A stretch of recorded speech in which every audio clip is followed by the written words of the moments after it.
Pastor Paul was only a boy, a thin, quiet boy in the dusty town of Abba. His Bible was old. The pages looked like dry leaves, but his dreams were big, too big for the small room he slept in. At 17, Paul was already calling himself man of God. He built a tiny church with planks that bent like tired bones. The roof was old zinc, full of holes.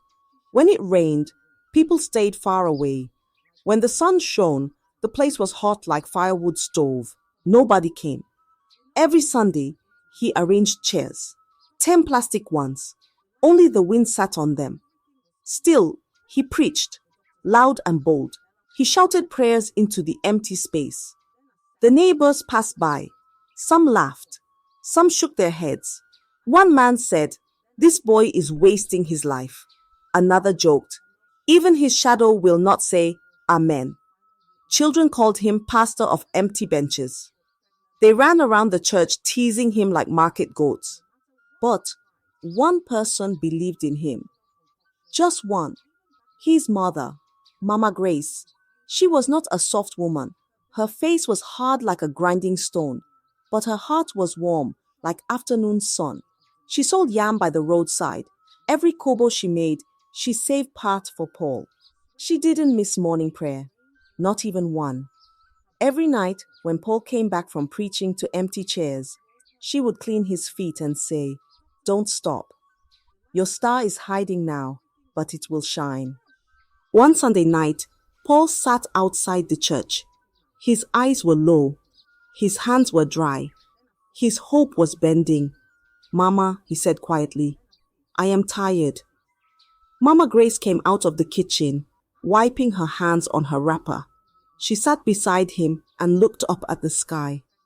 "Paul," she said, "this world does not reward clean hands. It rewards people who know how to enter deep waters." He looked at her, confused. She touched his shoulder and said, "If you follow me tonight, your life will never be the same." That night, they didn't carry anything. No bag, no Bible, only feet and faith. They walked into the forest. The path was narrow. The trees were tall and dark. The wind whispered secrets. Owls cried. The moon hid behind clouds. They kept walking. Then they reached it, the shrine. Bones hung from the roof like bitter fruit. Fire burned low in a clay pot.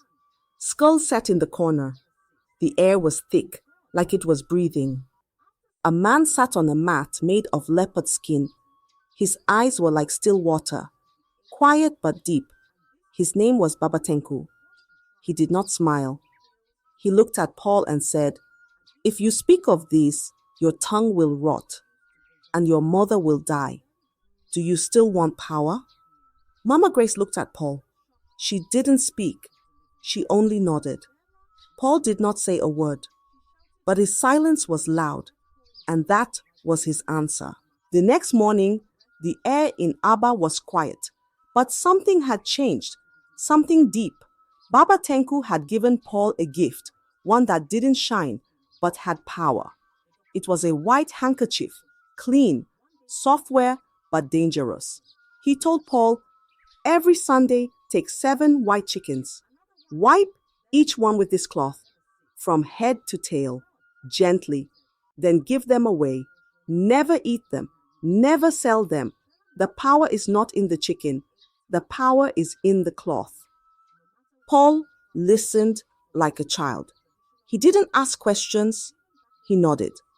Baba Tenku continued, "Touch anyone with this handkerchief after prayer, and their body will obey." That Sunday, the church was still quiet. Only 5 people came.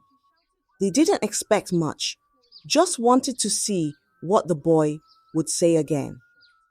Paul stood at the front. His hands did not shake. His voice was loud like thunder.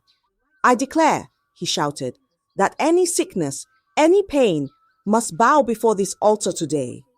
People looked at each other. One man whispered, "He has started again." Then Paul called a woman from the back. Her name was Mama Kemi. She had a bent back. She walked like a tired broom. Everyone in the village knew her. She used to sit by the junction with her walking stick. Come forward, Paul said. She limped to the altar. Paul held the handkerchief. He touched her back. Be healed, he cried. 3 long seconds passed. The wind stopped. Even the birds went quiet. Then Mama Kemi screamed. Her bones cracked. Her back straightened. Her walking stick fell.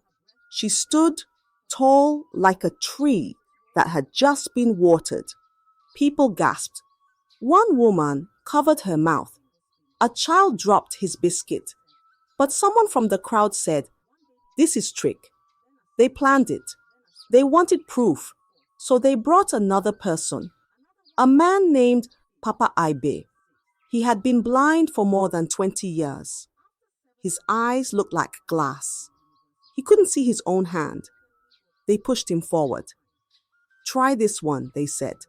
Heal him and we will believe. Paul stood still. He took a deep breath. He walked close. He lifted the handkerchief. And with a voice like thunder, he said, Let your eyes open. Silence. Then Papa Ibe shouted, I can see, he cried, holding his face. Where are my children? The crowd broke into noise. Some clapped, some screamed, some ran outside to call more people. But no one asked about the handkerchief. No one noticed it. It was still in Paul's hand, white, software, and full of secrets. The news flew like a bird without wings, from house to house, from street to street. People whispered it in their kitchens, in the market, by the stream. That pastor boy, he made a blind man see. He touched Mama Kemi and her back straightened. It's real, oh, go and see for yourself. The next Sunday, the small church was full. Not 5 people, not 10. 15 sat, 20 stood. Some peeped through the window. Then came more. Crutches dropped, one after the other. Women who had cried for years came forward, wiping tears again, this time from joy. My womb has opened, one shouted. I dreamt of 3 children, and now my stomach is round, another said. A man who had not walked for 7 years stood up by himself, slowly, step by step, then faster. Then he ran to the front like someone chasing fire. The old wooden church could no longer hold the people. The floor shook from singing. The zinc roof cried when rain fell. Still, they stayed. Still, they came. One rich man named Chief Ebuka was healed of something strange. No one knew what it was. But the next Sunday, he came dancing. He smiled wide and said, Pastor, take this land. Build something bigger. Pastor Paul smiled. He took the land. That same week, the name of the church changed. No more Living Fire Assembly. It became FireSpring Revival Ministries. They made big signboards. Pastor's face was on them, shining and smiling. The words below said, Where fire falls.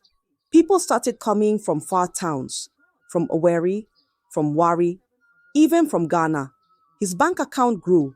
The money came like rain, from offerings, from gifts, from men in suits who cried when he laid hands on them. Big men came. They didn't walk in proud. They knelt down before him. Some called him Papa. Others called him Daddy Fire. He no longer begged to pray for families. Now, governors called him. Celebrities sent gifts. Women came with babies, saying, You're the reason this child is alive. The city that once passed him by now stopped for him. The road to his church was full every Sunday. And Paul? He stood tall, his robe long, his smile wide, his handkerchief still white. But Pastor Paul was not satisfied. He wanted more. He wanted power that could shake the whole world. He wanted his name on every tongue. He wanted enemies to bow without fight. So one night, when the moon was low and the road was quiet, he left the city. No driver, no lights, only him and the road. He walked into the forest again. The trees still whispered. The shrine was still there. The bones still hung. The fire still burned. Baba Tenku sat on the same mat, his eyes still cold, his voice deep like a drum in a cave. Paul knelt. I want more, he said. More power, more fire. I want to silence every voice that speaks against me.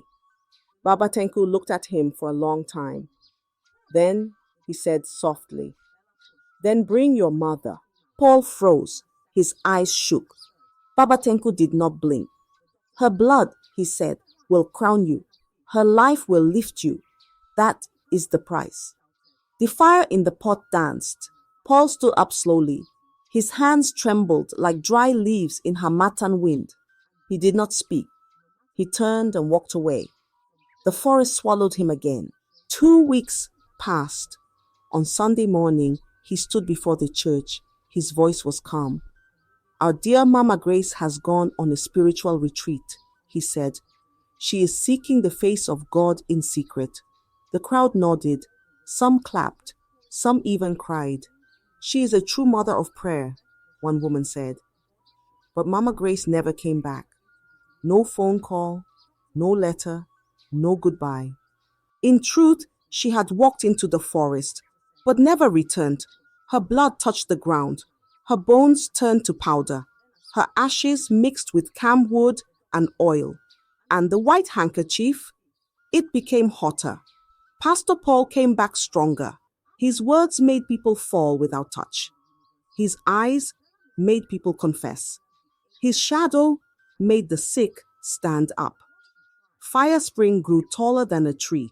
It became a mountain of signs and wonders. But under that mountain, something was buried, and it had the voice of a mother. Crowds now filled stadiums, not halls, not streets, stadiums. In Lagos, under the hot sun, people gathered like ants on sugar. Some came with sticks, some came in wheelchairs, some came with photos of sick people at home. Pastor Paul climbed the stage. His robe blew in the wind. His handkerchief hung from his pocket like a silent promise. He raised it. He waved it once. He shouted, Stand up and walk. And a man who had not walked since a car accident stood up, then ran, then cried like a baby. In Benin, it was different. A woman who lived on the street, dirty, Madame talking to the air. She came near the crusade ground, laughing and dancing to music only she could hear. Pastor Paul saw her. He didn't touch her. He only looked at her and said, Peace, be still. The woman fell down. She rolled on the ground. She shouted. Then, silence. She opened her eyes and said, Where am I? The crowd screamed. Then one day, on top of a prayer mountain, heavy clouds gathered. Thunder grumbled. People started packing their bags. Rain is coming, someone said. Let us run, another cried. But Pastor Paul lifted his hands. No drop shall fall here, he shouted. The clouds paused. The wind stopped. The sky stood still, and the rain went away. The people clapped. They cried. Some called him Elijah of our time. From that day, he began to sell miracle oil in small bottles. Rub this, and your child will speak, he said. Drink this, and your business will grow. He sold miracle water in sachets and jerry cans. Spray it on your walls. No robber shall enter, even handkerchiefs. This one, he said, has touched the altar of fire. Your enemies will flee. People bought and bought. People believed and believed more. In the middle of it all, he found love. Her name was Ngozi. She was soft-spoken. She walked like breeze. Her smile was calm, like moonlight resting on a quiet stream. She sat beside him in church, always quiet, always kind. They got married. It was a big wedding. Cameras, dancers, laughter. Soon they had 2 children, a boy and a girl. Paul smiled more now. He played with them, kissed their foreheads, called them my blessings. All seemed well. But inside the altar, where no one entered, deeper secrets slept, secrets tied with feathers and hair, secrets buried in calabashes, secrets that had no rest, and they were waiting for the day the cloth would fall. The world was clapping for FireSpring, but a new sound was rising. Another fire had started, and it was burning fast. A young man called Apostle Elijah began his own ministry, Dominion Cross Ministries. He was young, but his voice carried weight. His eyes sparkled when he preached. His hands moved like lightning. People rushed to him. The same people who once stood in FireSpring now stood in Dominion Cross. They called him Lion of the New Season. Social media carried his name like wind carries dust. Come and see what God is doing, people typed. Videos showed the sick walking, the deaf hearing, the mad becoming calm. Pastor Paul watched quietly, but inside, his heart boiled like hot oil. Jealousy sat on his chest like a stone. He clenched his fist. "Who is this small boy?" he asked one day, alone in his office. The church was still full. Money was still flowing. But it wasn't enough. He wanted more. So one night, he drove alone again, into the forest, into the dark, into the belly of things that eat men from inside. The shrine was still breathing. Babatenku was still waiting. Paul knelt before him. "I want something final," he said. "Something that will shake the whole earth. Something that no other man can touch." Babatenku looked at him. He didn't smile. "Then bring a virgin," he said. "One who trusts you fully. One who calls you father. One who believes you carry God." Paul said nothing, but in his mind, he already knew her name. Deborah. Sweet Deborah, the lead singer, the one with the voice like honey, the one who always said, "Daddy, I am ready for any assignment God gives me." And Paul smiled, but not with joy. He smiled the way a hunter smiles when the trap has caught a deer. No one saw it coming. Not the thunder, not the truck, and definitely not the truth that was about to unravel. Pastor Paul Okonkwo was on the road. He was not smiling. He was not singing. He was not praying. His face was stiff like wood. His white jeep rushed through the night like a ghost chasing time. In his hand was a white handkerchief, but not just a handkerchief. This one had red camwood on it, oil from a dark bottle, and drops of blood. Fresh, not dry. It was the final piece, the last part of what he had started, the thing he must complete before the clock says midnight. Far away, inside the church, deep down, below the altar, where no one enters, lay a girl. Her name was Deborah. Her voice was sweet like morning birds. She was the lead singer in Pastor's church. People clapped when she sang. Some cried. She believed in the pastor. She followed him like sheep to water. He told her, "God wants to lift you higher. You are chosen." She smiled. "I am ready, Daddy." But she did not know what he really meant. She was the sacrifice. Tied gently, drugged quietly, and hidden in the private prayer chamber beneath the church, she had trusted him, like others before her. What Pastor Paul didn't know was that Deborah had sent a voice note to her elder brother an hour before. "If anything happens to me, check Pastor's secret room." Now, Pastor Paul was speeding. Rain slapped the glass.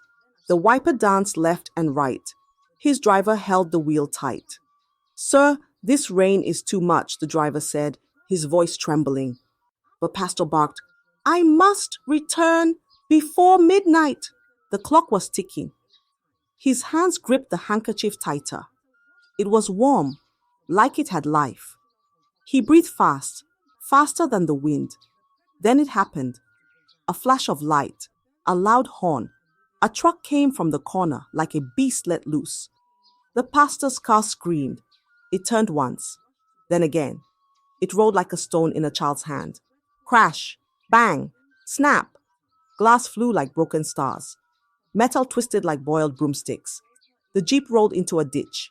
The rain poured harder. Then, nothing. No sound, no voice, only water. The handkerchief flew out of his hand. It landed in the muddy water, floating slowly like a curse looking for a home. The red marks melted into the rain. Pastor Paul lay still, not moving, not breathing, not speaking. The road was quiet again, but something had broken. Something deep and far away. A girl was still waiting. The phone buzzed once. Deborah's brother picked it up. His eyes moved quickly across the screen. Then they stopped. The voice note played. If anything happens to me, check Pastor's secret room.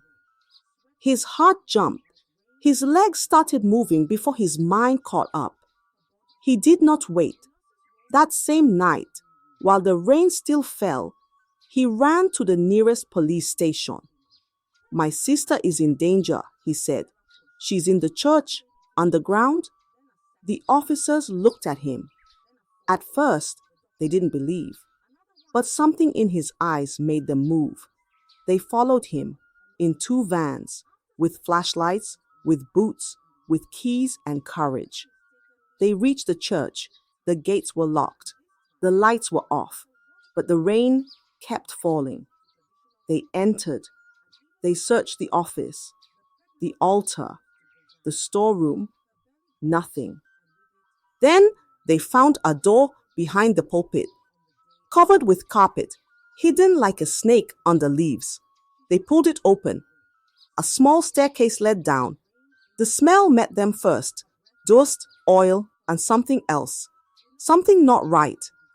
They stepped down, and there she was, Deborah, lying on a white mat, eyes barely open, lips dry, her hands tied gently like a gift wrapped with lies. She was weak, but she was alive. They carried her out, slowly, carefully. Her brother held her hand. One of the officers stayed behind. He looked around the room. His flashlight touched the walls. Books with strange writing, feathers, bones, bloodstains, jars with dark liquid, masks, hair. He stepped back. This is not a church, he whispered. It's a shrine. And everyone knew this was only the beginning. Deborah was safe now. She was in her brother's house, wrapped in blankets, holding hot tea. But her voice was not quiet. She told the police everything, how he called her, how he gave her the drink, how he smiled while lying. The news spread like fire in dry grass. Then more voices rose. Girls came out, one by one, some with voice notes, some with tears, some with fear in their eyes. He told me I was chosen. He said it was for spiritual growth. He said it was between me and God. They all said the same thing. Pastor Paul had tricked them. The city shook. People shouted. Some wept. Some tore down his posters. How can this be? Is this the man that healed my daughter? All this time, it was a lie? The church could not stand. The roof trembled. The doors were shut. No drums, no singing, no offering, only silence. And in that silence, truth stood tall. It burned every lie. It swept away every secret. FireSpring was on fire. But this time the fire was not holy. It was judgment. Pastor Paul lay on the hospital bed, still, pale, silent. Machines beat beside him like tired birds. Days passed, doctors came, nurses checked, but he did not move. His body was there, but his soul was far. The world outside had changed. His name was no longer praised. It was whispered in fear, in shame. Then, on the seventh day, he opened his eyes. Slowly, he looked around. His lips shook. He began to cry. "I'm sorry," he said. "Please forgive me," he begged. But no one was listening. He was moved to prison. No robe, no handkerchief, just a man with chains on his hands and weight in his heart. 3 days later, he closed his eyes again. But this time, he did not open them. He died quietly, in a cold cell, with no one beside him. No one cried, not the guards, not the pastors, not the people. The world moved on. The ground was quiet that morning. No one dressed in white. No choir stood to sing. A small hole was dug, a wooden coffin lowered. Inside it, Pastor Paul. No flowers, no crowd, no words, just a grave. Plain, lonely, unmarked. He was buried like a stranger. The same man who once raised his hands to stop rain, now lowered into dust like a forgotten name. Because no matter how high a lie climbs, no matter how many people clap, no matter how many lights shine on it, truth waits, and it always stands right at the bottom. Moral: no matter how high a lie climbs, truth waits patiently at the bottom. I hope you enjoyed the story. If so, please like the video, comment what you learned from the tale, share with friends and family, and don't forget to subscribe to the channel for more African folk tales just like this one. Thank you.